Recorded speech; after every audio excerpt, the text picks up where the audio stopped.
Hello friends, welcome to our channel reorient. अगर आप shares में ट्रेड करते हैं थ्रू फ्यूचर एंड ऑप्शंस या इंट्राडे ट्रेडिंग या delivery based trading, then income tax में इसको कैसे रिपोर्ट करना है आज इस वीडियो में हम लोग देखेंगे। फर्दर हम लोग ये भी देखेंगे कि इस टाइप के ट्रांजैक्शंस के लिए कौन सा फॉर्म हम यूज कर सकते हैं। आपके सामने एक चार्ट दिख रहा होगा, इसमें टाइप्स ऑफ ट्रेडिंग इनकम है, यानी बिजनेस इनकम है या कैपिटल गेन्स है। अगर आप फ्यूचर एंड ऑप्शंस में ट्रांजैक्शन करते हैं देन इसे नॉन स्पेक्युलेटिव बिजनेस इनकम कहते हैं, और अगर आप इंट्राडे ट्रांजैक्शन करते हैं देन इसे स्पेक्युलेटिव बिजनेस इनकम कहते हैं। देन कैपिटल गेन कौन सा हुआ? जो डिलीवरी बेस्ड ट्रेडिंग है, where stock trading is not the primary income. आइए अब हम लोग देखते हैं कौन सा आईटीआर फॉर्म यूज करना पड़ेगा for reporting this type of transactions. अगर आपने हमारे चैनल को सब्सक्राइब नहीं किया है तो तुरंत सब्सक्राइब बटन को प्रेस करके सब्सक्राइब कर लें।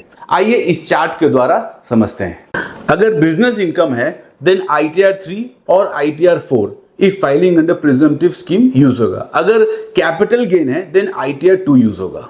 अगर बिजनेस इनकम है और टर्नओवर 10 करोड़ रुपए से ज्यादा है और opted out of presumptive taxation scheme in last 5 years, then audit mandatory है, यानी ऑडिट करवाना होगा। और कैपिटल गेन के लिए कोई ऑडिट जरूरत नहीं है, नो ऑडिट।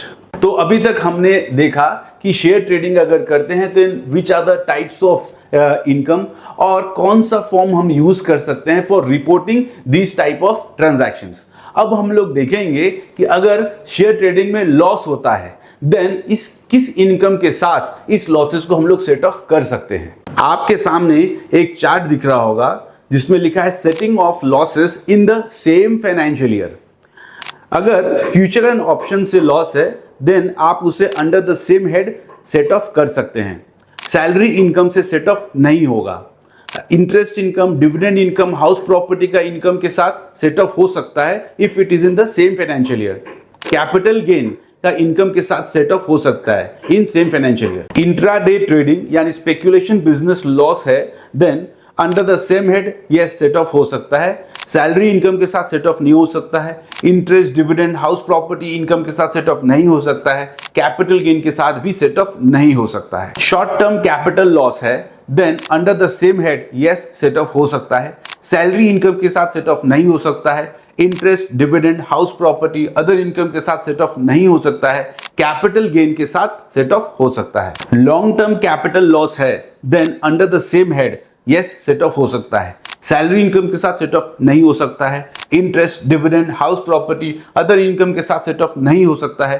कैपिटल गेन के साथ सेट ऑफ हो सकता है, लेकिन सिर्फ लॉन्ग टर्म कैपिटल गेन के साथ ही। सो फ्रेंड्स, इस वीडियो में हम लोगों ने देखा कि सेटिंग ऑफ लॉसेस हम कैसे कर सकते हैं इन द सेम हेड और with different heads of income in the same financial year. Next video में हम लोग देखेंगे कि अगर कैपिटल लॉस या स्पेकुलेशन लॉस बच जाता है देन हम इसे कितना साल तक कैरी फॉरवर्ड कर सकते हैं और फ्यूचर में होने वाले इनकम के साथ इस लॉस को सेट ऑफ कैसे कर सकते हैं।